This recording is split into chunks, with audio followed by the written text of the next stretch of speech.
Il y a le talent, il y a le feu. Et le feu, c'est la passion. J'aime tes yeux, j'aime ton odeur, tes gestes en douceur, lentement, dirigés sans sensualité. Mon cerveau, il fonctionne par l'émotion. Parfois, j'écoute une chanson que j'ai faite et je me dis, mais je serais incapable de la faire maintenant. Il faut qu'à un moment donné, il y a quelque chose d'émotionnel qui se passe et je me surpasse. C'est comme si mon écu, il prend de... Ce pauvre cœur, à peine né, veut ressentir juste et donner. J'ai écrit sur ma feuille de PMS, qu'est-ce que tu veux devenir plus tard? Et c'était artiste ou diplomate, c'était. Et puis j'ai vu un jour l'Eurovision, j'avais 8 ans, il y avait ABBA et je savais que je voulais faire ça. Et même si par moments, je me souviens, j'ai fait des pauses dans ma tête où je me disais peut-être ça ne va pas être possible, je me suis souvent protégée et j'ai toujours inventé des plans B, mais ça restait, il fallait très peu de choses pour réveiller ça. As-tu trouvé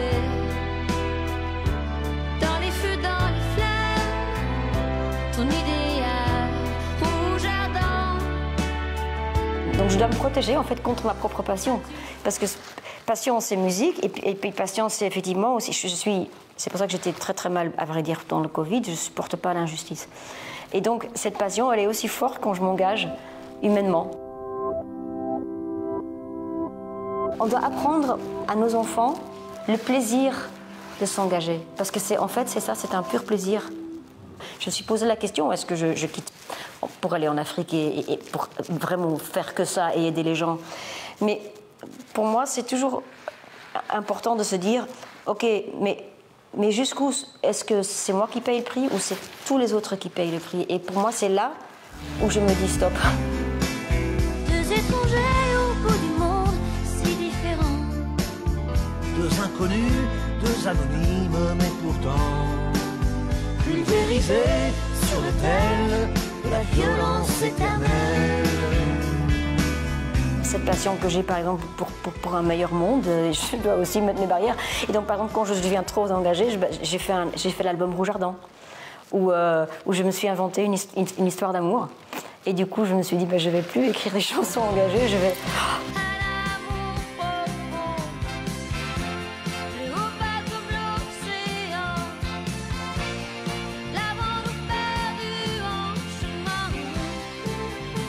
La musique, ça doit être quelque chose d'universel, non? Mais chaque langue m'apporte quelque chose. En français, j'ai l'impression que je vais encore plus chercher la poésie.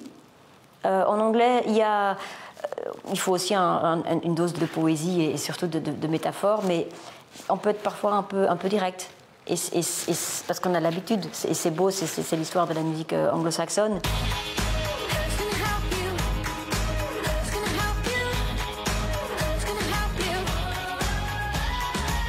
Aujourd'hui, je suis plus fort que jamais dans la gratitude. J'ai une chance incroyable d'avoir pu réaliser ce rêve. Et j'aimerais que dans cette société, en fait, je me dis que si on donne à chacun l'occasion de suivre sa passion et son rêve, après, il est prêt à rendre.